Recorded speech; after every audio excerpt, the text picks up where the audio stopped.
Muy buenas a todos.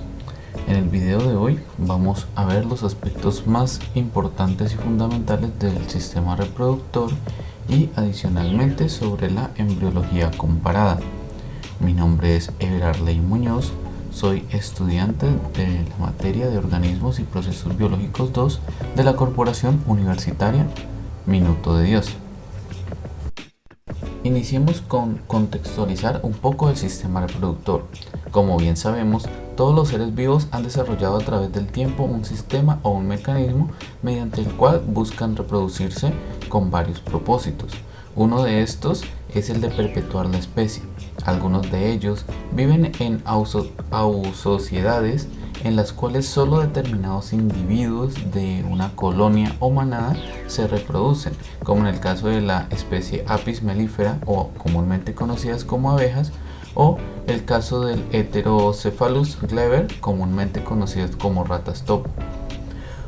Otras especies son solitarias y luchan constantemente por su derecho a reproducirse y heredar sus genes a las generaciones posteriores.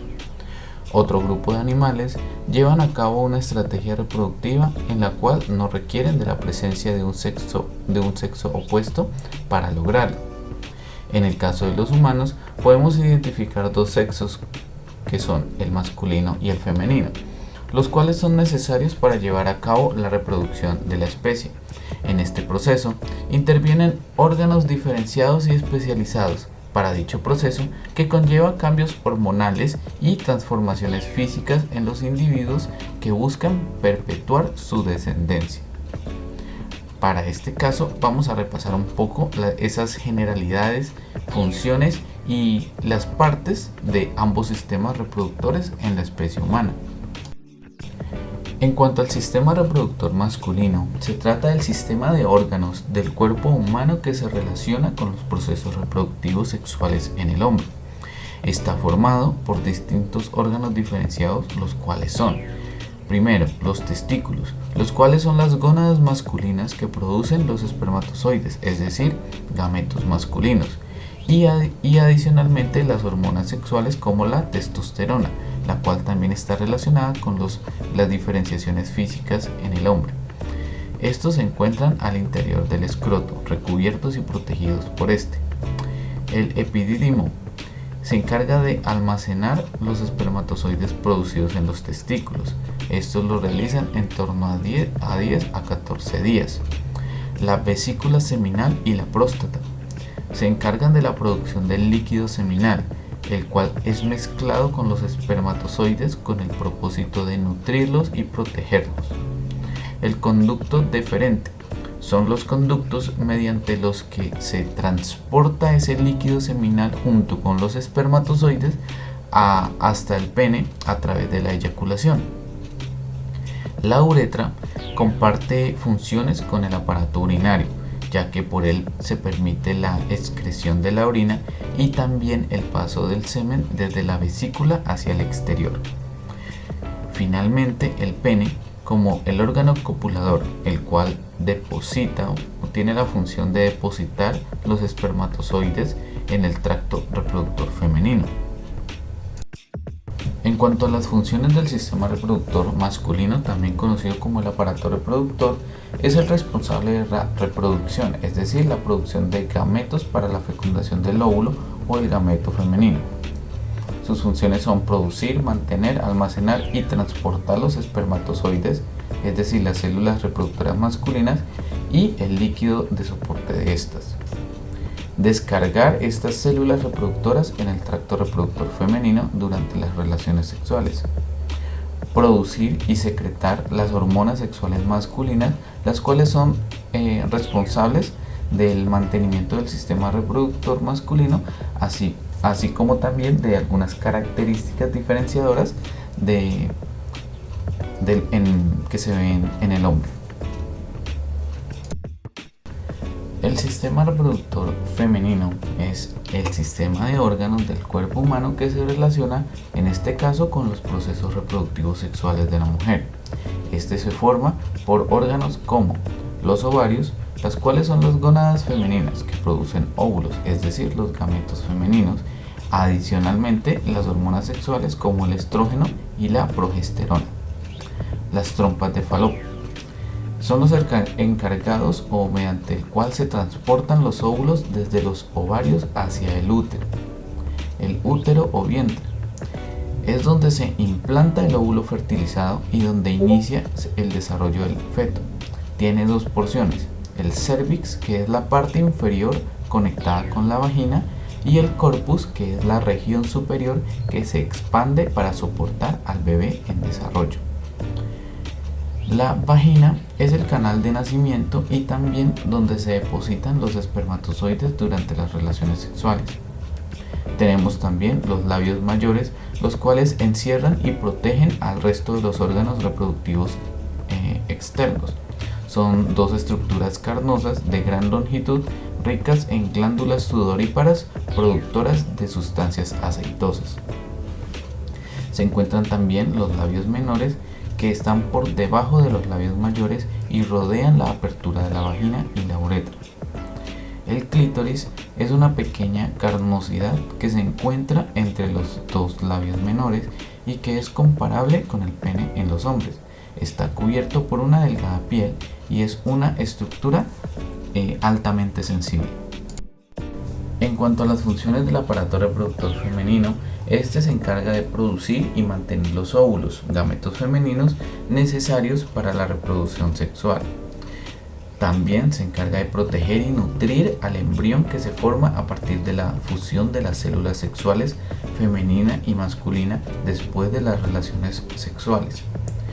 También la de alumbrar o dar a luz al bebé ya formado una vez finalizado el periodo de gestación.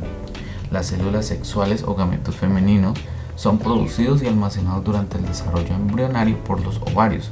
Por ello, cuando una niña nace, lo hace con una cantidad de óvulos finita, es decir, definida, las cuales comienzan a liberarse maduros al comienzo de una fase conocida como la pubertad.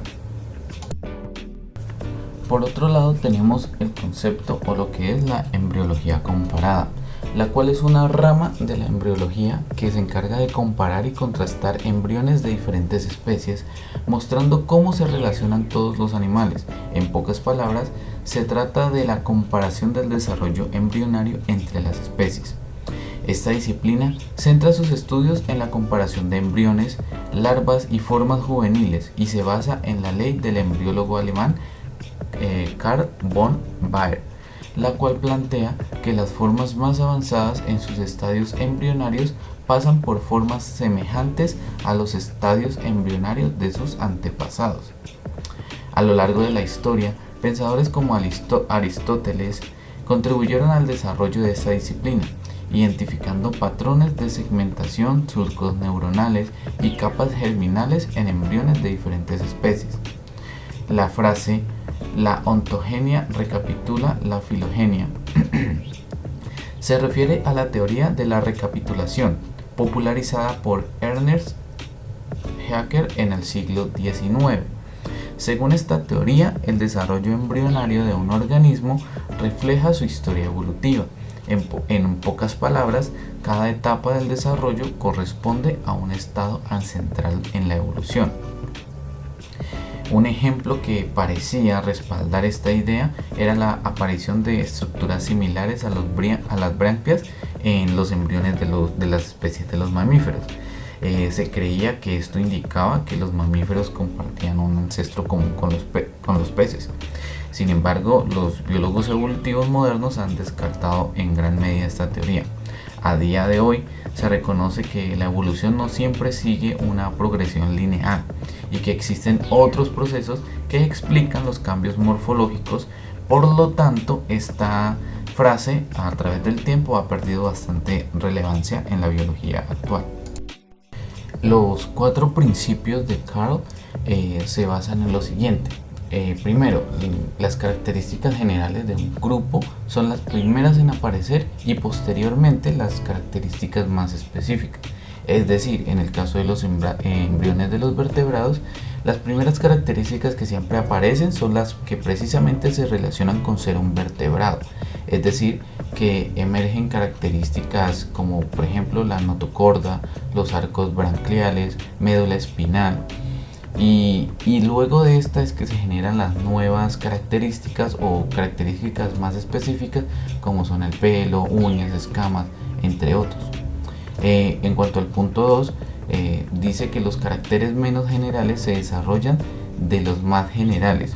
Es decir, cuando el desarrollo es incipiente, todos los vertebrados tienen una piel similar. Sin embargo, de forma posterior es que aparecen las escamas en los peces y en los reptiles, las plumas en las aves y el pelo en los mamíferos. Como tercer punto está que un embrión no recuerda a los estadios adultos de los animales inferiores, sino que se aparta cada vez más de ellos. Por ejemplo, es decir, esas famosas branquias que se forman en los mamíferos en el estado embrionario no se asemejan a las hendiduras branquiales de los peces adultos como tal, sino que se asemejan a las hendiduras que están o se ven en el embrión de los peces. Como cuarto está el embrión en estado incipiente de una especie, nunca se parece a otros animales inferiores, solo tendrá semejanzas en sus etapas tempranas embrionarias. Es decir, que los estados del embrión, por ejemplo, de una persona, nunca pasan por un estado que los recuerde o que se parezcan a un pez o a otra especie como un ave en su forma adulta, sino que serán similares a los embriones de esas especies de peces o aves. Aunque se enuncie de forma similar al tercer punto, suele ser, digamos, un principio literal que se agrega en el concepto de esta embriología comparada. Muy bien, finalizando, les muestro un poco las referencias utilizadas para el desarrollo de la actividad. Desde luego que es un tema muy extenso, pero espero haber sido claro y congruente con las ideas presentadas para tener un concepto más cercano sobre el sistema reproductor, en el caso el masculino y el femenino, y un concepto básico sobre la embriología comparada. Muchas gracias.